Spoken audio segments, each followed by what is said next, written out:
सारी पिछला जी लड़ी जुड़ जाए। सो पिछला जो असी शब्द का सॉरी इस अष्टपदी का जोड़ा असी सलोक की विचार की सी पहले, तो सलोक दे विच असी समझा सी कि जितना भी साध लाना है ना, डेरेवाद जिन्ना भी है, वो इस अष्टपदी नूं बड़ा प्रचारते हैं। और ऐसी अष्टपदी नूं प्रचारण का ही वड्डा कारण है कि जितना भी असी डेरे देखते हैं उन्हां दे विच सुखमनी साहब बहुत ज़्यादा पढ़िया जाता है। उसका वड्डा कारण है कि जिहड़े साध वाली अष्टपदी और एक ब्रह्म ज्ञानी वाली अष्टपदी इन्हों बहुत ज़्यादा प्रमोट करते हैं। उहदे करके इन्हों सारा सुखमनी साहब जिहड़ा है वो पढ़ना पैंदा या उत्थे जो है उसका ज़्यादा प्रचार देने कि पाठ करो, इन्ने सुखमनी साहब के लाभ ने, ये है जो भी वो दसते हैं। तो उहदे विचों साध की जिहड़ी महिमा, साध के जिहड़े गुणा दे, क्योंकि आप उन्हां दा मकसद कुछ होर हुंदा है।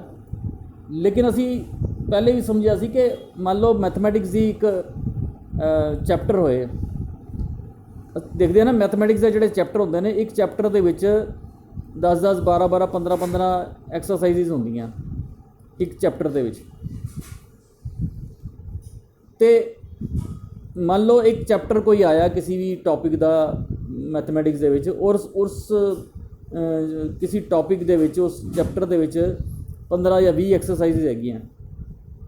तो 5-7 एक्सरसाइजा तो बाद मैथमैटिक्स के कोई एक फार्मूला या एक टॉपिक के सारे सवाल होंगे ने, वो करते करते 5वीं 6वीं 8-7वीं एक्सरसाइज से एकदम कोई बायोलॉजी की कोई गल हो जाए या कोई जियोग्राफी का कोई चैप्टर आ जाए, एक्सरसाइज आ जाए, एकदम सानू हैरानगी होती भी है मैथमैटिक्स चलता चलता है इन्होंने विच क्यों दूसरा टॉपिक छेड़ दिता, तो कोई प्रिंटिंग मिसटेक है या की चक्कर है, असी गल करते हैं।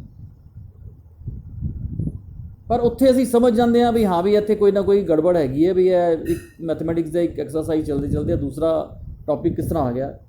पर इस बाणी पढ़ते हुए जो सुखमनी साहब की असी गल करते हैं, तो सुखमनी साहब के 6 एक्सरसाइजिज के विच किते भी किसी मनुख के बारे कोई गल नहीं आई। 6 अष्टपदियों के विच किसी भी किते भी बार बार एक गल कही है कि कोई भी मनुख जिहड़ा है वो या कोई भी होर चीज़ जिहड़ी है वो भरम पाने वाली है।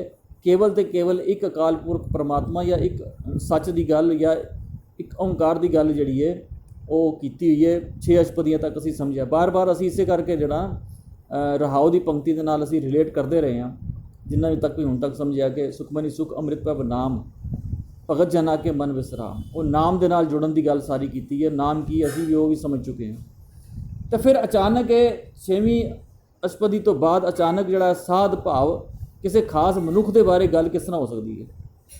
जो ये आई तो फिर सानू कभी भी एक क्वेश्चन नहीं आया भी यह क्यों होया, क्योंकि असी इस पक्षों जिहड़े ज़्यादा अलर्ट नहीं सी। गुरबाणी कहती ज्ञानी होए सो चेतन होए, अज्ञानी अंध कमाए।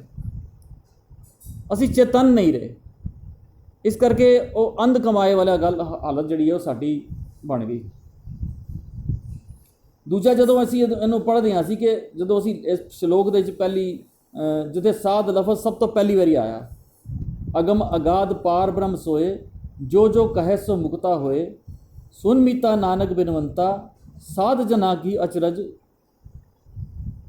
जी साध जना की गल की ना, ये साध का जो लफज है ना, उत्थे साध का धद्दा मुक्ता है, औंकड़ नहीं हैगी। इसका मतलब किसी एक साध की तो गल की नहीं हुई। साध जना मतलब बहुते सारे साधुओं की गल की हुई। हुण एक गुरु अर्जन पातशाह का उचारी हुई है बाणी है। गुरु अर्जन पातशाह जी का एक होर शब्द असी पढ़ते हैं बिलावल राग दे विच, महला 5वां। उहदे विच कहंदे ने, पिंगल पर्बत पार परे खल चकर बकीता, अंधले त्रिभुवन सूझिया, गुरु भेट पुनीता, महिमा साधु संग की, सुनो मेरे मीता, मैल खोई कोट पाप अंग रहे हरे, निर्मल पे चीता। ਹੁਣ ਇਹਦੇ 'ਚ ਕਹਿੰਦੇ ਨੇ ਮਹਿਮਾ ਸਾਧੂ ਸੰਗ ਕੀ। ਹੁਣ ਗੁਰੂ ਅਰਜਨ ਪਾਤਸ਼ਾਹ ਜੀ ਦੀ ਪੂਰੀ ਜੀਵਨ ਅਸੀਂ ਇਤਿਹਾਸ ਪੜ੍ਹ ਲਈਏ, ਕਿਤੇ ਵੀ ਸਾਨੂੰ ਇਹੋ ਜਿਹਾ ਇਤਿਹਾਸ 'ਚ ਨਹੀਂ ਮਿਲਦਾ ਕਿ ਕਿਸੇ ਖਾਸ ਸਾਧੂ ਦਾ ਉਹਨਾਂ ਨੇ ਜਿਹੜਾ ਹੈ ਸੰਗ ਕੀਤਾ ਹੋਵੇ। ਜਿਹੜੀ ਇਹ ਸਾਰੀ ਗੱਲ ਉਹਨਾਂ ਨੇ ਕੀਤੀ ਕਿ ਮੈਲ ਖੋਈ ਕੋਟ ਪਾਪ ਅਗ ਹਰੇ ਨਿਰਮਲ ਪਈ ਜੀਤਾ, ਕਿ ਮੇਰਾ ਹੁਣ ਚਿੱਤ ਜਿਹੜਾ ਹੈ ਉਹ ਨਿਰਮਲ ਹੋ ਗਿਆ, ਮੇਰੇ ਕੋਟ ਪਾਪ ਜਿਹੜੇ ਹਰੇ ਗਏ ਨੇ। ਮੈਂ ਕਿਸੇ ਖਾਸ ਸਾਧੂ ਦੀ ਜਿਹੜੀ ਹੈ ਉਹਦਾ ਸੰਗ ਕੀਤਾ। ਮਹਿਮਾ ਸਾਧੂ ਸੰਗ ਕੀ। ਨਾ ਬਾਣੀ 'ਚ ਕਿਤੇ ਜ਼ਿਕਰ ਕੀਤਾ, ਨਾ ਕਿਤੇ ਇਤਿਹਾਸ 'ਚ ਜ਼ਿਕਰ ਆਉਂਦਾ, ਕਿਤੇ ਵੀ ਉਹ ਇਸ ਚੀਜ਼ ਦਾ ਜ਼ਿਕਰ ਨਹੀਂ ਮਿਲਦਾ। ਹੁਣ ਪੂਰਾ ਸ਼ਬਦ ਉਸ ਦੇ ਵਿੱਚ ਅਸੀਂ ਪੜ੍ਹ ਲਈਏ, ਸਾਰੀ ਗੱਲ ਜਿਹੜੀ ਉਸ ਸ਼ਬਦ ਅਸੀਂ ਬੜਾ ਵਿਚਾਰਨ ਵਾਲਾ ਸ਼ਬਦ ਹੈ। ਅੱਗੇ ਜਾ ਕੇ ਕਹਿੰਦੇ ਨੇ ਸਿੰਘ ਬਿਲਾਈ ਹੋਏ ਗਇਓ ਤਿਣ ਮੇਰ ਦਿਖੀਤਾ, ਕਿ ਸਿੰਘ ਜਿਹੜਾ ਹੈ ਬਿੱਲੀ ਬਣ ਗਿਆ। ਸਿੰਘ ਤੋਂ ਭਾਵ ਹੁੰਦਾ ਉਹ ਅਹੰਕਾਰ, ਇੱਥੇ ਬਿਲਾਈ ਤੋਂ ਭਾਵ ਹੈਗਾ ਨਿਮਰਤਾ, ਬਿੱਲੀ ਜਿਹੜੀ ਬਣ ਜਾਂਦੀ ਹੈ। ਮੇਰਾ ਅੰਦਰ ਦਾ ਸਿੰਘ ਜਿਹੜਾ ਸੀ, ਸ਼ੇਰ ਜਿਹੜਾ ਸੀ, ਉਹ ਬਿੱਲੀ ਬਣ ਗਿਆ ਹੁਣ। ਸੋ ਇਹ ਸਾਰੀ ਗੱਲ ਜਿਹੜੀ ਹੈ ਇਹ ਉਸ ਸ਼ਬਦ ਦੇ ਵਿੱਚ ਕੀਤੀ ਹੈ। ਐਸੀ ਭਗਤ ਗੋਬਿੰਦ ਕੀ ਕੀਟ ਹਸਤੀ ਜੀਤਾ, ਜਿਹੜੀ ਕੀੜੀ ਨੇ ਹਾਥੀ ਨੂੰ ਮਾਰ ਲਿਆ। ਸੋ ਐਸਾ ਕਿਤੇ ਵੀ ਸਾਨੂੰ ਇਤਿਹਾਸ ਜਾਂ ਗੁਰਬਾਣੀ ਦੇ ਵਿੱਚ ਕਿਤੇ ਵੀ ਜ਼ਿਕਰ ਨਹੀਂ ਮਿਲਦਾ ਕਿ ਗੁਰੂ ਅਰਜਨ ਪਾਤਸ਼ਾਹ ਜੀ ਨੇ ਕਿਸੇ ਸਾਧੂ ਦਾ ਸੰਗ ਕੀਤਾ ਹੋਏ, ਕਿਸੇ ਖਾਸ ਮਨੁੱਖੀ ਸਾਧੂ ਦਾ ਸੰਗ ਕੀਤਾ ਹੈ। ਹਾਂ, ਜੇ ਅਸੀਂ ਉਹਨਾਂ ਦੇ ਜੀਵਨ ਇਤਿਹਾਸ 'ਚੋਂ ਪੜ੍ਹੀਏ ਤਾਂ ਉਹਨਾਂ ਦੇ ਚੰਗੀ ਸੋਚ, ਚੰਗੀ ਵਿਚਾਰ, ਸਰਬਤ ਦੇ ਭਲੇ, ਚੰਗੇ ਗੁਣਾਂ ਦਾ ਜ਼ਰੂਰ ਸੰਗ ਉਹਨਾਂ ਨੇ ਕੀਤਾ। ਫਿਰ ਇਹ ਸਾਧੂ ਜਿਹੜਾ ਹੈ, ਇਸ ਸਾਧ ਦਾ ਮਤਲਬ ਅਸੀਂ ਉਸ ਅਸ਼ਟਪਦੀ ਦੇ ਸ਼ਲੋਕ ਦੇ ਵਿੱਚ ਸਮਝਿਆ ਸੀ ਕਿ ਸਾਧ ਦਾ ਮਤਲਬ ਹੋਇਆ ਜੋ ਸੱਦੇ ਹੋਏ ਵਿਚਾਰ ਨੇ, ਜੋ ਇੱਕਦਮ ਪਰਫੈਕਟ ਸੱਦੇ ਹੋਏ ਚੰਗੇ ਵਿਚਾਰਾਂ ਦੀ ਸੋਚ ਦੀ ਗੱਲ ਜਿਹੜੀ ਉਹਦੇ ਚੱਲ ਰਹੀ ਹੈ। ਸੋ ਸਾਰੀ ਅਸ਼ਟਪਦੀ ਜਿਹੜੀ ਹੁਣ ਅਸੀਂ ਅੱਗੇ ਦੀ ਪੜ੍ਹਾਂਗੇ ਨਾ, ਉਹਦੇ ਵਿੱਚ ਉਸੀ ਦੀ ਸਾਧ ਦੇ ਸੰਗ ਦੀ ਗੱਲ ਕੀਤੀ ਹੈ। ਸਾਧ ਦੇ ਧੱਦਾ ਮੁਕਤਾ ਹੈਗਾ।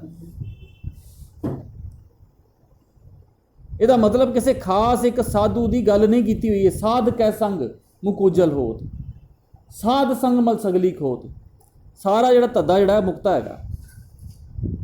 ਸੋ ਇਸ ਤਰ੍ਹਾਂ ਅਸੀਂ ਇਸ ਜਿਹੜੀ ਸੁਚੇਤਤਾ ਜਿਹੜੀ ਅਸੀਂ ਗੱਲ ਕੀਤੀ ਹੈ, ਗਿਆਨੀ ਹੋਏ ਸੋ ਚੇਤਨ ਹੋਏ, ਅਗਿਆਨੀ ਅੰਧ ਕਮਾਏ। ਉਹ ਚੇਤਨ ਰਹਿਣਾ ਪਏਗਾ ਸਾਨੂੰ। ਅਲਰਟ ਅਸੀਂ ਜਦ ਤੱਕ ਨਹੀਂ ਰਵਾਂਗੇ ਤਦ ਤੱਕ ਸਾਨੂੰ ਇਹਨਾਂ ਭਰਮਾਂ ਦੇ ਵਿੱਚ ਪਾਉਣ ਵਾਲੇ ਬੈਠੇ ਨੇ ਬਹੁਤ। ਕਿਉਂਕਿ ਸਾਰੀ ਦੁਨੀਆ ਦੇ ਵਿੱਚ ਨਾ, ਹੁਣ ਅਸੀਂ ਸਾਧ ਦੀ ਗੱਲ ਕਰ ਰਹੇ ਹਾਂ, ਪੂਰੀ ਸੰਸਾਰ ਭਰ ਦੇ ਵਿੱਚ ਅਸੀਂ ਦੇਖਦੇ ਹਾਂ ਕਿ ਦੋ ਚੀਜ਼ਾਂ ਦੀ ਜਿਹੜੀ ਨਾ ਉਹ ਪ੍ਰਧਾਨਤਾ ਹੈ, ਉਹ ਆਮਣੇ ਸਾਹਮਣੇ ਹੁੰਦੀਆਂ, ਨੈਗੇਟਿਵ ਅਤੇ ਪੋਜ਼ੀਟਿਵ।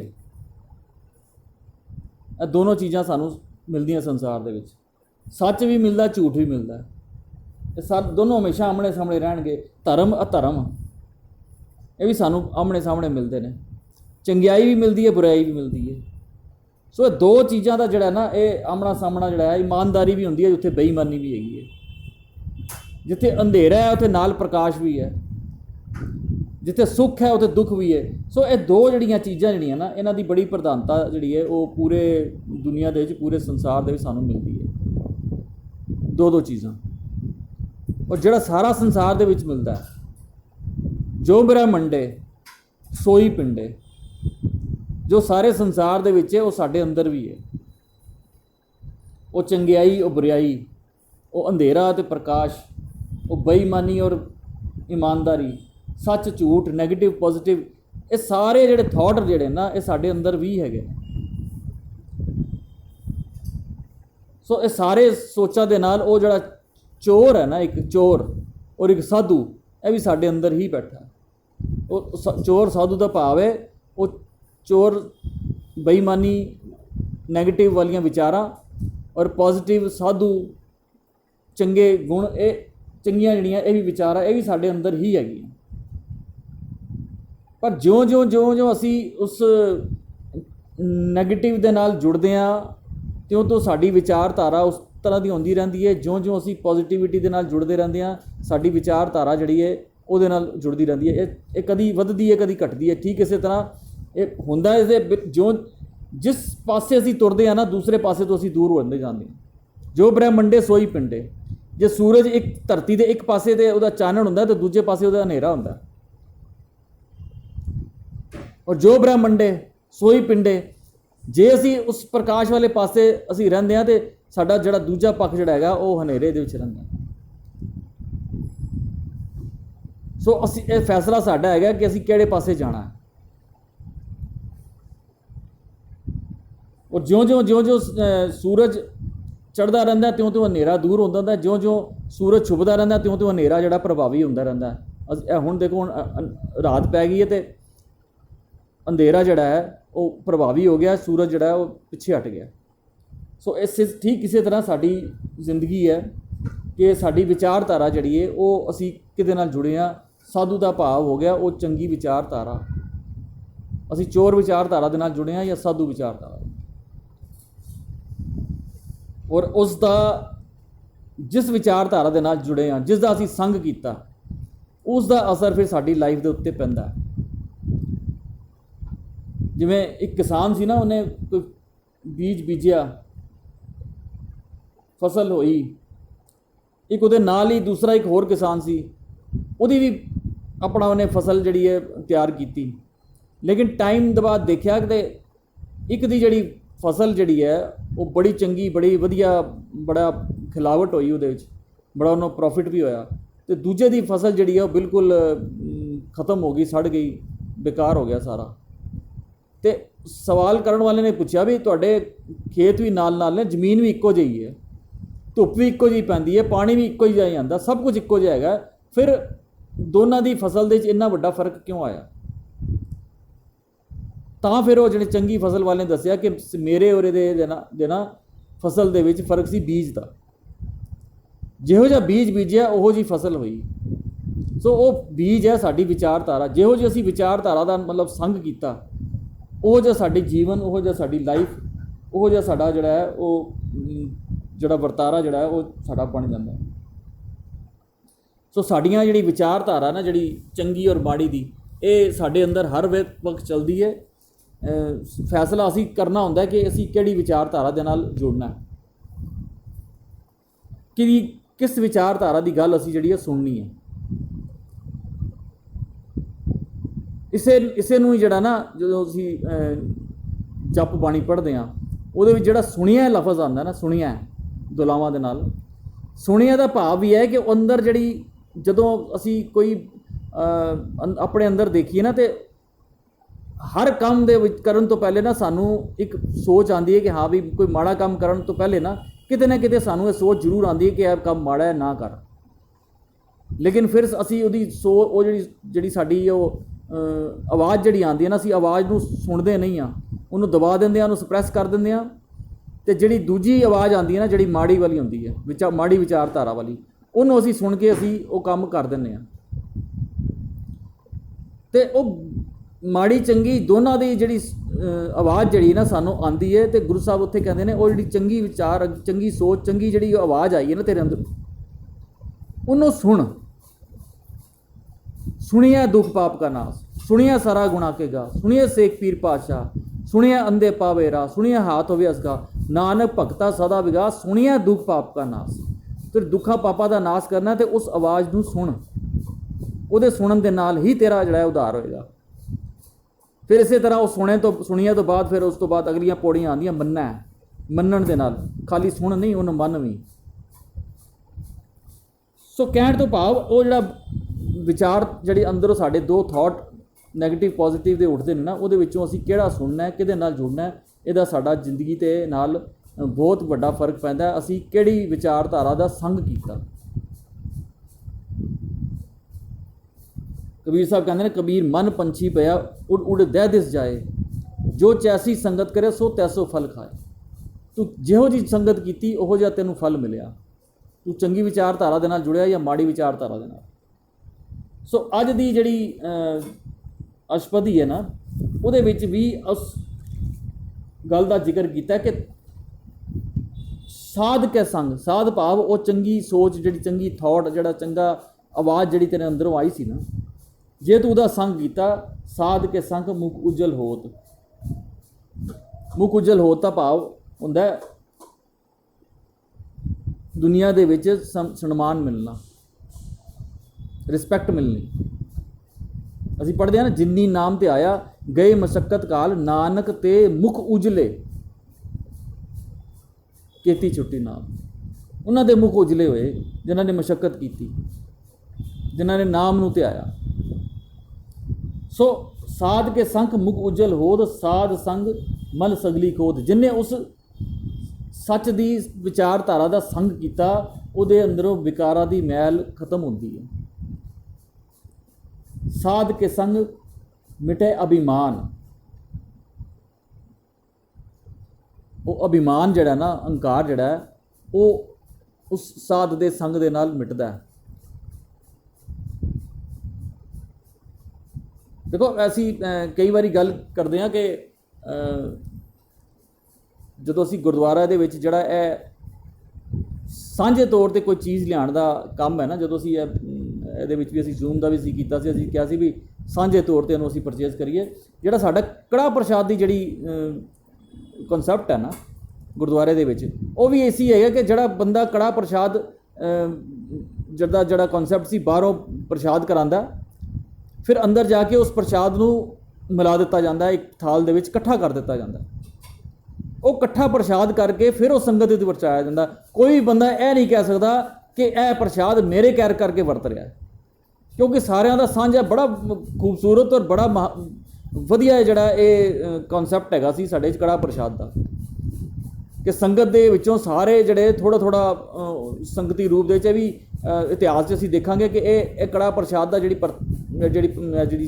ਪ੍ਰਥਾ ਚੱਲੀ ਹੈ, ਜਾਂ ਇਸ ਤਰੀਕੇ ਦੇ ਨਾਲ ਬਾਹਰੋਂ ਲੈ ਕੇ ਉਹਦੇ ਵਿੱਚ ਫਿਰ ਅੰਦਰ ਜਾ ਕੇ ਇਕੱਠੇ ਪਾ ਕੇ ਫਿਰ ਉਹਨੂੰ ਵਰਤਾਉਣ ਦਾ ਜਿਹੜਾ ਇਹ ਕਿੱਥੋਂ ਚੱਲਿਆ, ਤੇ ਇਹ ਕਨਸੈਪਟ ਵੀ ਅਸੀਂ ਇਤਿਹਾਸ 'ਚ ਅਸੀਂ ਦੇਖਾਂਗੇ। ਤੇ ਇਹਦਾ ਕਾਰਨ ਵੀ ਇਹੀ ਹੋਇਆ ਸੀ ਕਿ ਇੱਕ ਬੰਦੇ ਦਾ ਜਦੋਂ ਕਰਾਂਦਾ ਸੀ ਤਾਂ ਉਹਦੇ ਅੰਦਰ ਕਿਤੇ ਅਭਿਮਾਨ, ਹੰਕਾਰ ਆ ਜਾਂਦਾ ਸੀ ਕਿ ਮੇਰੇ ਕਰਕੇ ਜਿਹੜਾ ਪ੍ਰਸ਼ਾਦ ਵਰਤ ਰਿਹਾ, ਤੇ ਉਸ ਨੂੰ ਜਿਹੜਾ ਹੈ ਇਹ ਬਦਲ ਕੇ ਇਸ ਦਾ ਰੂਪ ਕੀਤਾ ਗਿਆ ਸੀ। ਤੇ ਇਸੇ ਤਰ੍ਹਾਂ ਅਸੀਂ ਇਹ ਉਸ ਕਨਸੈਪਟ ਨੂੰ ਅਸੀਂ ਬਦਲ ਕੇ ਅਸੀਂ ਲੰਗਰ ਦੂਸਰਾ ਜਿਹੜੇ ਲਾਣੇ ਸ਼ੁਰੂ ਕਰ ਦਿੱਤੇ ਨਾ, ਸਟਾਲ ਵਾਲੇ। ਇੱਕ ਸਟਾਲ ਲਗਾਉਂਦਾ, ਮੈਂ ਇੰਨੇ ਲੱਖ ਦਾ ਲੰਗਰ ਲਾਇਆ, ਦੂਜਾ ਕਹਿੰਦਾ ਮੈਂ ਇੰਨੇ ਲੱਖ ਦਾ ਲਾਵਾਂਗਾ, ਉਹਨੇ ਕਹਿੰਦਾ ਮੈਂ ਇਹ ਫਲਾਣੇ ਵਾਲਾ ਵਧੀਆ ਲੰਗਰ ਲਾਇਆ, ਇਹ ਆਈਟਮਾਂ ਬਤਾਈਏ, ਦੂਜਾ ਕਹਿੰਦਾ ਮੈਂ ਇਹ ਆਈਟਮ ਵਰਤਾਵਾਂਗਾ। ਸੋ ਇਹ ਜਿਹੜਾ ਨਵਾਂ ਕਨਸੈਪਟ ਜਿਹੜੀ ਪ੍ਰਥਾ ਸਾਡੇ ਚੱਲ ਗਈ ਨਾ, ਇਹਨੇ ਬੜਾ ਨੁਕਸਾਨ ਕੀਤਾ। ਲੇਕਿਨ ਗੁਰੂ ਸਾਹਿਬ ਕਹਿੰਦੇ ਸਾਧ ਕੇ ਸੰਗ ਮਿਟੇ ਅਭਿਮਾਨ। ਜਿਹਨੇ ਉਸ ਚੰਗੇ ਗੁਣਾਂ ਦਾ, ਉਸ ਚੰਗੀ ਵਿਚਾਰਧਾਰਾ ਦਾ ਸੰਗ ਕੀਤਾ ਨਾ, ਇਹ ਅਭਿਮਾਨ ਮਿਟਦਾ ਹੈ। ਸਾਧ ਕੇ ਸੰਗ ਪ੍ਰਗਟੇ ਸੁਗਿਆਨ। ਸੁਗਿਆਨ ਹੁੰਦਾ ਚੰਗਾ ਗਿਆਨ। ਗਿਆਨ ਕਈ ਤਰ੍ਹਾਂ ਦਾ ਹੁੰਦਾ। ਮਾੜਾ ਗਿਆਨ ਨੂੰ ਵੀ ਗਿਆਨ ਹੀ ਕਹਿੰਦੇ ਨੇ। ਕਿਸੇ ਨੇ ਚੋਰੀ ਕਰਨੀ ਹੈ ਨਾ, ਤੇ ਉਹਨੂੰ ਵੀ ਸਾਰੇ ਗੁਰ ਸਿੱਖਣੇ ਪੈਂਦੇ ਨੇ। ਜੇਬ ਕੱਟਣੀ ਹੋਏ ਨਾ, ਉਹਦੇ ਵੀ ਗੁਰ ਸਿੱਖਣੇ ਪੈਂਦੇ ਨੇ। ਗਿਆਨ ਉਹਨੂੰ ਵੀ ਕਹਿੰਦੇ ਨੇ। ਪਰ ਇੱਥੇ ਕਹਿੰਦੇ ਨੇ ਸੁਗਿਆਨ। ਸੁਗਿਆਨ ਮਤਲਬ ਚੰਗਾ ਗਿਆਨ, ਚੰਗੀ ਵਿਚਾਰਧਾਰਾ। ਸੋ ਉਹ ਵਿਚਾਰਧਾਰਾ ਜਿਹੜੀ ਨਾ, ਅੱਜ ਅਸੀਂ ਕਹਿੰਦੇ ਹਾਂ ਕਿ ਪਹਿਲੇ ਅਗਰ ਅਸੀਂ ਅੱਜ ਤੋਂ 25 30 40 ਸਾਲ ਪੁਰਾਣਾ ਅਸੀਂ ਦੇਖੀਏ, ਤੇ ਉਸ ਟਾਈਮ ਜਿਹੜਾ ਬੱਚਾ ਵਿਗੜਦਾ ਸੀ ਨਾ, ਕੋਈ ਘਰਾਂ ਦੇ ਵਿੱਚ ਸਾਡੇ ਕਈ ਬੱਚੇ ਕਹਿੰਦੇ ਸੀ ਕਿ ਹਾਂ ਵੀ ਇਹ ਬੱਚਾ ਜਿਹੜਾ ਹੈ ਇਹ ਗਲਤ ਪਾਸੇ ਚਲਾ ਗਿਆ, ਤੇ ਉਹਨੂੰ ਕਹਿੰਦੇ ਸੀ ਵੀ ਸੰਗਤ ਕਿਹੜੀ ਹੈ ਇਹਦੇ ਮਿਲਣ ਜੁਲਣ ਵਾਲੇ ਕਿਹੜੇ ਨੇ, ਇਹਦੀ ਸੰਗਤ ਭੈੜੀ ਹੈ। ਪਰ ਅੱਜ ਦੀ ਜਿਹੜੇ ਹਾਲਾਤ ਨੇ, ਅਸੀਂ ਦੇਖਦੇ ਹਾਂ ਕਿ ਉਹ ਬੱਚੇ ਜਿਸ ਹੱਦ ਤੱਕ ਪਹੁੰਚੇ ਹੋਏ ਸੀ ਵਿਗੜਨ ਦੀ ਸੀ, ਜਿਹਨੂੰ ਅਸੀਂ ਕਹਿੰਦੇ ਹਾਂ, ਅੱਜ ਦੇ ਬੱਚੇ ਜਿਹੜੇ ਨੇ ਉਹ ਉਸ ਤੋਂ ਕਈ ਗੁਣਾ ਜ਼ਿਆਦਾ ਅੱਗੇ ਚੱਲ ਨਿਕਲ ਗਏ ਨੇ। ਉਹਨਾਂ ਦੀਆਂ ਜਿਹੜੀਆਂ ਅਸੀਂ ਦੇਖਦੇ ਹਾਂ ਸਮਾਜ ਦੇ ਵਿੱਚ ਜਿਹੜੇ ਉਹਨਾਂ ਦੀ ਹਰਕਤਾਂ ਜਾਂ ਜੋ ਉਹ ਕਰ ਰਹੇ ਨੇ, ਉਹ ਉਹਨਾਂ ਦੇ ਅੱਗੇ ਉਹ 40 50 ਸਾਲ ਪਹਿਲੇ ਦੀ ਜਿਹੜੀ ਜਾਂ 30 ਸਾਲ ਪਹਿਲੇ ਦੀ ਜਿਹੜੀ ਉਹ ਗੱਲਾਂ ਸੀ, ਉਹ ਕਿਤੇ ਪਿੱਛੇ ਰਹਿ ਗਈਆਂ। ਪਰ ਉਹ ਦੂਜੇ ਪਾਸੇ ਅਸੀਂ ਦੇਖਦੇ ਹਾਂ ਕਿ ਉਹ ਬੱਚੇ ਜਿਹੜੇ ਨੇ, ਉਹਨਾਂ ਦੀ ਕੋਈ ਜ਼ਿਆਦਾ ਮਿਲਣਾ ਜੁਲਣਾ ਵੀ ਨਹੀਂ ਹੁੰਦਾ। ਕੋਈ ਜਿੰਨਾ ਪੁਰਾਣੇ ਅਸੀਂ ਦੇਖਦੇ ਹਾਂ ਕਿ ਫਰੈਂਡ ਸਰਕਲ ਹੁੰਦਾ ਸੀ, ਜਾਂ ਇੱਕ ਦੋਸਤਾਨਾ ਹੁੰਦਾ ਸੀ, 20 10 10 15 15 ਯਾਰੀ ਦੋਸਤੀ, ਇਕੱਠੇ ਮਿਲਦੇ, ਖਾਣਾ ਪੀਣਾ, ਬੱਚੇ ਖੇਡਦੇ ਸੀ ਜਾਂ ਗਲੀਆਂ ਦੇ ਵਿੱਚ, ਜਾਂ ਉਹ ਘੁੰਮਦੇ ਫਿਰਦੇ ਸੀ। ਉਹ ਚੀਜ਼ਾਂ ਤਾਂ ਅੱਜ ਰਹੀਆਂ ਹੀ ਨਹੀਂ। ਬੱਚਿਆਂ ਦੀ ਜਿਹੜੀ ਤੁਸੀਂ ਦੇਖੋਗੇ ਨਾ, ਜਿਹੜੀ ਫਰੈਂਡ ਸਰਕਲ ਹੁੰਦਾ, ਉਹ ਬਹੁਤਾ ਜ਼ਿਆਦਾ ਨਹੀਂ ਹੁੰਦਾ। ਇੱਕ ਅੱਧਾ ਬੱਚਾ ਹੁੰਦਾ, ਉਹਨਾਂ ਦਾ ਯਾਰੀ ਦੋਸਤੀ ਹੁੰਦੀ, ਉਹ ਵੀ ਕਿਸੇ ਨਾਲ ਲੋਕੀ ਬੱਚੇ ਘਰਾਂ 'ਚ ਜਾਂਦੇ ਸੀ ਇੱਕ ਦੂਜੇ ਦੇ ਘਰਾਂ ਦੇ। ਅੱਜ ਉਹ ਵੀ ਨਹੀਂ ਹੈਗਾ। ਕੋਈ ਬੱਚੇ ਵੀ ਇੱਕ ਦੂਜੇ ਦੇ ਘਰ 'ਚ ਬਹੁਤ ਆਉਣਾ ਜਾਣਾ ਬਹੁਤ ਘੱਟ ਗਿਆ, ਮਿਲਣਾ ਜੁਲਣਾ ਵੀ ਘੱਟ ਗਿਆ। ਫਿਰ ਬੱਚੇ ਇੰਨੇ ਖਰਾਬ ਹੋ ਰਹੇ ਨੇ। ਉਹਦਾ ਰੀਜ਼ਨ ਹੈਗਾ ਕਿ ਉਹ ਚਾਹੇ ਉਹ ਜਿਹੜਾ ਫਿਜ਼ੀਕਲੀ ਜਿਹੜੀ ਉਹਨਾਂ ਦੀ ਮੀਟਿੰਗ ਨਹੀਂ ਹੁੰਦੀਆਂ, ਜਾਂ ਉਹਨਾਂ ਦੇ ਮਿਲਣਾ ਜੁਲਣਾ ਉਸ ਤਰ੍ਹਾਂ ਦਾ ਖੇਡਾਂ ਉਹ ਨਹੀਂ ਰਹੀਆਂ, ਲੇਕਿਨ ਸਭ ਤੋਂ ਜ਼ਿਆਦਾ ਜਿਹੜੀ ਸੰਗਤ ਜਿਹੜੀ ਹੈ ਉਹ ਹੋ ਰਹੀ ਉਹਨਾਂ ਦੀ ਮੋਬਾਈਲ ਦੇ ਉੱਤੇ। ਉਹ ਸੰਗਤ ਹੋ ਰਹੀ ਉਹਨਾਂ ਦੀ, ਇਹ ਨਹੀਂ ਕਿ ਕਹੀਏ ਕਿ ਅਸੀਂ ਉਹਨਾਂ ਦੀ ਸੰਗਤ ਨਹੀਂ ਹੋ ਰਹੀ, ਉਹਨਾਂ ਦਾ ਸੰਗ ਨਹੀਂ ਹੈਗਾ। ਮੋਬਾਈਲ 'ਤੇ ਉਹਨਾਂ ਦੇ WhatsApp ਗਰੁੱਪ ਬਣੇ ਹੋਏ ਨੇ, ਇੰਸਟਾਗ੍ਰਾਮ 'ਤੇ ਉਹਨਾਂ ਦੇ ਦੇਖੋ ਕਿਹੜੇ ਕਿਹੜੇ ਫਰੈਂਡ ਸਰਕਲ ਹੈਗਾ ਉਹਨਾਂ ਦਾ, ਫੇਸਬੁੱਕ 'ਤੇ ਉਹਨਾਂ ਦੇ ਕਿਹੜੇ ਕਿਹੜੇ ਫਰੈਂਡ ਹੈਗੇ ਨੇ, ਉਹ ਕੀ ਕਰਦੇ ਨੇ ਉਹਦੇ ਵਿੱਚ, ਕਿਹਦਾ ਸੰਗ ਕਰਦੇ ਨੇ। ਸੋ ਇਹ ਸਾਰੀਆਂ ਚੀਜ਼ਾਂ ਜਿਹੜੀਆਂ ਨਾ ਉਹ ਉੱਥੇ ਅਸੀਂ ਦੇਖਦੇ ਹਾਂ ਕਿ ਉਹ ਉੱਥੇ ਜਿਹੜਾ ਹੋ ਰਿਹਾ ਨਾ, ਉਹ ਸੰਗਤ ਉੱਥੇ ਹੋ ਰਹੀ ਉਹਨਾਂ ਦੀ, ਘਰ ਬੈਠੇ ਹੀ ਹੋ ਰਹੀ ਹੈ। ਤਾਂ ਉਸ ਸੰਗ ਦੇ ਵਿੱਚੋਂ ਕਿਹੜਾ ਗਿਆਨ ਉਹ ਲੈ ਰਹੇ ਨੇ।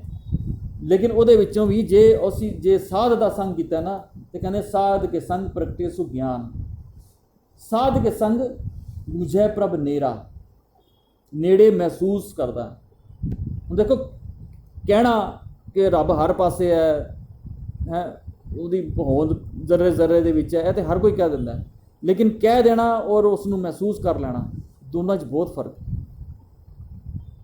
ਸੋ ਇਹਦੇ 'ਚ ਕਿਹਾ ਸਾਧ ਕੇ ਸੰਗ ਬੁਝੈ, ਉਹ ਬੁਝ ਜਾਂਦਾ ਹੈ। ਪ੍ਰਭ ਨੇਰਾ ਹੈ, ਨੇੜੇ ਹੈਗਾ, ਨੇੜੇ ਮਹਿਸੂਸ ਕਰਦਾ। ਸਾਧ ਸੰਗ ਸਭ ਹੋਤ ਨਿਬੇੜਾ, ਨਿਬੇੜਾ ਦਾ ਭਾਵ ਹੈਗਾ ਜਿਹੜੇ ਸਭ ਤੋਂ ਭਾਵ ਹੈਗਾ ਜਿਹੜੇ ਮੰਦੇ ਸੰਸਕਾਰ ਜਾਂ ਮਾੜੇ ਪਾਸਿਆਂ ਦਾ ਜਿਹੜਾ ਸੋਚ ਹੈਗੀ ਨਾ, ਉਹਦਾ ਨਿਬੇੜਾ ਦਾ ਮਤਲਬ ਹੁੰਦਾ ਖਤਮ ਹੋ ਜਾਣਾ, ਕੋਈ ਚੀਜ਼ ਦਾ ਖਤਮ ਹੋ ਜਾਣਾ। ਸਾਧ ਕੇ ਸੰਗ ਪਾਏ ਨਾਮ ਰਤਨ, ਸਾਧ ਕੇ ਸੰਗ ਇੱਕ ਉੱਪਰ ਜਤਨ। ਸੋ ਨਾਮ ਰਤਨ ਭਾਵ ਉਹ ਗੁਣਾਂ ਦਾ, ਰਤਨਾਂ ਦਾ ਖਜ਼ਾਨਾ। ਸਾਧ ਦੇ ਸੰਗ ਦੇ ਨਾਲ ਭਾਵ ਚੰਗੇ ਵਿਚਾਰਧਾਰਾ, ਚੰਗੀ ਸੋਚ, ਇਸਦੇ ਸੰਗ ਕਰਨ ਦੇ ਨਾਲ। ਸਾਧ ਕੇ ਸੰਗ ਇੱਕ ਉੱਪਰ ਜਤਨ ਭਾਵ ਦੂਜੀ ਡੁਐਲਿਟੀ ਨਹੀਂ ਰਹਿੰਦੀ, ਉਹ ਇੱਕ ਦੇ ਉੱਤੇ ਹੀ ਉਹਦੀ ਵਿਸ਼ਵਾਸ, ਇੱਕ ਦੇ ਉੱਤੇ ਹੀ ਉਹਨੂੰ ਮਿਲਣ ਦੀ ਜਿਹੜੀ ਉਹਦਾ ਯਤਨ ਜਿਹੜਾ ਉਹ ਹੁੰਦਾ। ਸਾਧ ਕੀ ਮਹਿਮਾ ਵਰਨੈ ਕੌਣ ਪ੍ਰਾਣੀ, ਨਾਨਕ ਸਾਧ ਕੀ ਸ਼ੋਭਾ ਪ੍ਰਭ ਮਾਹੇ ਸਮਾਨੀ। ਸੋ ਇਹਨੂੰ ਜਿਹੜਾ ਹੈ ਲਫ਼ਜ਼ਾਂ ਦੇ ਵਿੱਚ ਜਿਹੜਾ ਹੈ ਬਿਆਨਿਆ ਨਹੀਂ ਜਾ ਸਕਦਾ। ਸਾਧ ਕੀ ਮਹਿਮਾ ਵਰਨੈ ਕੌਣ ਪ੍ਰਾਣੀ, ਉਸ ਜਿਹੜੇ ਸਾਧ ਦੇ ਸੰਗ ਭਾਵ ਉਸ ਚੰਗੀ ਵਿਚਾਰਧਾਰਾ ਦੇ ਨਾਲ ਜਿਹੜਾ ਜੀਵਨ ਦੇ ਚੇਂਜ ਆਉਂਦਾ, ਜੋ ਅੰਦਰੂਨੀ ਖੁਸ਼ੀ ਮਿਲਦੀ ਹੈ, ਜੋ ਇੱਕ ਖੇੜਾ ਮਿਲਦਾ, ਉਹਨੂੰ ਲਫ਼ਜ਼ਾਂ ਦੇ ਵਿੱਚ ਬਿਆਨ ਨਹੀਂ ਕੀਤਾ ਜਾ ਸਕਦਾ। ਕੋਈ ਕਹੇ ਕਿ ਹਾਂ ਵੀ ਤੈਨੂੰ ਕਿੰਨੀ ਖੁਸ਼ੀ ਮਿਲੀ ਹੈ, ਤੇ ਕਹਿੰਦਾ ਨਹੀਂ ਮੈਨੂੰ ਦੱਸ ਨਹੀਂ ਸਕਦਾ ਤੇਰੇ ਜੀਵਨ ਦੇ ਵਿੱਚ ਕੀ ਚੇਂਜ ਆਇਆ, ਤੇ ਉਹਨੂੰ ਬਿਆਨ ਨਹੀਂ ਕਰ ਸਕਦਾ ਕਿ ਹਾਂ ਵੀ ਮੇਰਾ ਜੀਵਨ ਦੇ ਵਿੱਚ ਇਹ ਚੇਂਜ ਆਇਆ, ਉਹਨੂੰ ਪੂਰੀ ਤਰ੍ਹਾਂ ਬਿਆਨ ਨਹੀਂ ਕੀਤਾ ਜਾ ਸਕਦਾ। ਨਾਨਕ ਸਾਧ ਕੀ ਸ਼ੋਭਾ ਪ੍ਰਭ ਮਾਹੇ ਸਮਾਨੀ। ਸੋ ਕਿੱਥੇ ਕਹਿੰਦੇ ਨੇ ਜਿਹੜੀ ਸ਼ੋਭਾ ਹੈ ਨਾ, ਉਸ ਸਾਧ ਦੀ ਸ਼ੋਭਾ ਭਾਵ ਉਸ ਸਦੇ ਹੋਏ ਵਿਚਾਰਾਂ ਦੇ ਨਾਲ ਉਹਦੀ ਸ਼ੋਭਾ ਭਾਵ ਉਹਦੇ ਜਿਹੜੀ ਮਾਣ ਸਨਮਾਨ ਸਤਿਕਾਰ ਜਿਹੜੀ ਸਾਰੀ ਉੱਪਰ ਗੱਲ ਕੀਤੀ ਨਾ, ਜੋ ਸਭ ਕੁਝ ਮਿਲਦਾ ਉਹ ਉਸ ਅਕਾਲ ਪੁਰਖ ਦੇ ਭਾਵ ਉਸ ਪ੍ਰਭ ਮਾਹੇ ਸਮਾਨੀ, ਉਸ ਪ੍ਰਭ ਦੇ ਬਰਾਬਰ ਦੀ ਗੱਲ ਹੈ। ਹਰ ਜਨ ਐਸਾ ਚਾਹੀਏ ਜੈਸਾ ਹਰ ਹੀ ਹੋਏ। ਸੋ ਇਹ ਉਹਦੇ ਬਰਾਬਰ ਦੀ ਗੱਲ ਕੀਤੀ ਹੈ। ਸੋ ਕਿਸੇ ਵੀ ਮਨੁੱਖ ਦੀ ਗੱਲ ਨਹੀਂ ਹੈਗੀ ਹੈ। ਇਹਨੂੰ ਅਸੀਂ ਹੌਲੇ ਹੌਲੇ ਅਗਲੇ ਆਉਣ ਵਾਲੇ ਪਦਿਆਂ ਦੇ ਵਿੱਚ ਹੋਰ ਸਮਝਾਂਗੇ ਕਿ ਅਸੀਂ ਕਿਸ ਤਰ੍ਹਾਂ ਅਸੀਂ ਉਸ ਪੂਰੀ ਗੱਲ ਦੀ ਜਿਹੜੀ ਪਤਾ ਨਾ, ਉਹਦੇ ਵਿੱਚ ਜਿਹੜਾ ਇੰਪੋਰਟੈਂਟ ਜਿਹੜੀ ਸਭ ਤੋਂ ਚੀਜ਼ ਹੈ ਉਹ ਹੈ ਸੰਗਤ ਕਰਨੀ। ਸੋ ਸਾਰੀ ਸਾਡੀ ਜ਼ਿੰਦਗੀ ਜਿਹੜੀ ਨਾ ਉਸ ਸੰਗ ਦੇ ਨਾਲ, ਉਸ ਸੰਗਤ ਦੇ ਨਾਲ ਡਿਪੈਂਡ ਕਰਦੀ ਹੈ ਕਿ ਸਾਡਾ ਜਿਹੜਾ ਹੈ ਕਿਹੜੇ ਕਿਹੜੇ ਲੋਕਾਂ ਦੇ ਨਾਲ ਅਸੀਂ ਮਿਲਦੇ ਹਾਂ, ਸਾਡਾ ਬੈਠਣਾ ਉੱਠਣਾ ਕਿਹੋ ਜਿਹੇ ਲੋਕਾਂ ਦੇ ਨਾਲ ਹੈ। ਸਿਰਫ ਬੈਠਣਾ ਉੱਠਣਾ ਜਾਂ ਸਾਡਾ ਫਿਜ਼ੀਕਲੀ ਮਿਲਣ ਦੀ ਗੱਲ ਨਹੀਂ ਹੈਗੀ। ਅਸੀਂ ਘਰ ਦੇ ਵਿੱਚ ਕਿਹੜੇ ਕਿਹੜੇ ਟੀਵੀ ਪ੍ਰੋਗਰਾਮ ਦੇਖਦੇ ਹਾਂ, ਬੜਾ ਇੰਪੋਰਟੈਂਟ ਹੈ। ਕਿਹੜੇ ਸੀਰੀਅਲ ਦੇਖਦੇ ਹਾਂ, ਕਿਹੜੇ ਕਿਹੜੇ ਟੀਵੀ ਦੇ ਹਰ ਤਰ੍ਹਾਂ ਦੇ ਚੈਨਲ ਨੇ, ਹਰ ਤਰ੍ਹਾਂ ਦੇ ਪ੍ਰੋਗਰਾਮ ਨੇ। ਅਸੀਂ ਕਿਹੜੇ ਪ੍ਰੋਗਰਾਮ ਸਾਨੂੰ ਪਸੰਦ ਨੇ, ਅਸੀਂ ਕਿਹਦਾ ਸੰਗ ਕਰਦੇ ਹਾਂ, ਉਹ ਸਾਰਾ ਸੰਗ ਹੋ ਰਿਹਾ।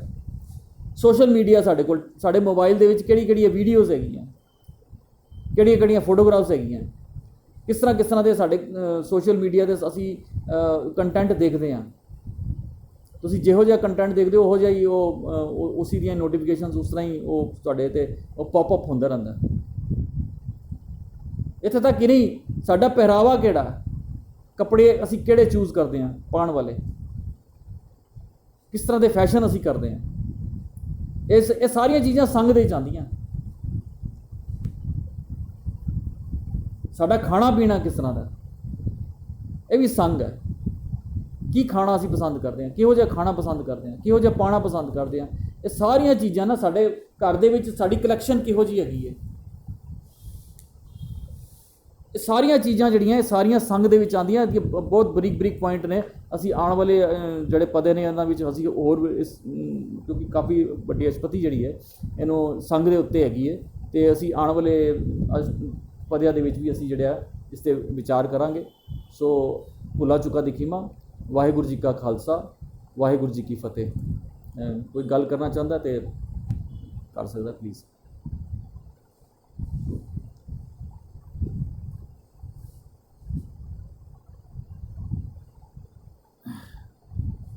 ਹਾਂਜੀ,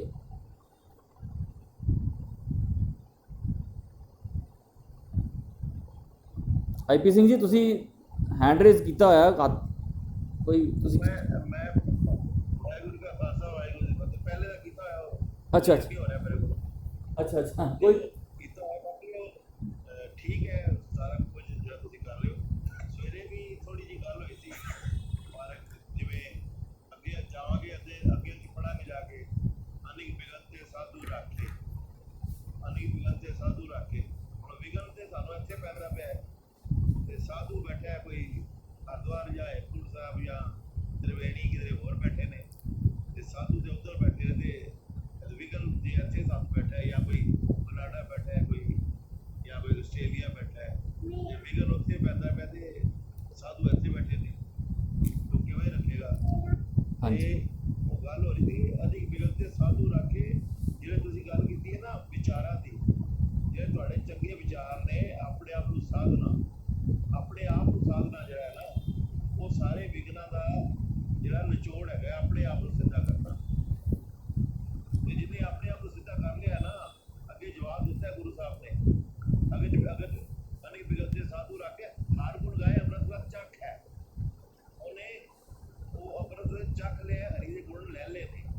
ਜੇ ਸਿਰਫ ਆਪਣੇ ਆਪ ਨੂੰ ਸਿੱਧਾ ਸਾਧਨਾ ਕਰ ਲਈ ਆਪਣੇ ਆਪ ਨੂੰ ਸੁਧਾਰ ਲਿਆ ਜਿੱਥੇ ਮਰਜੀ ਬੈਠਾ ਭਾਵੇਂ ਆਸਟ੍ਰੇਲੀਆ ਬੈਠਾ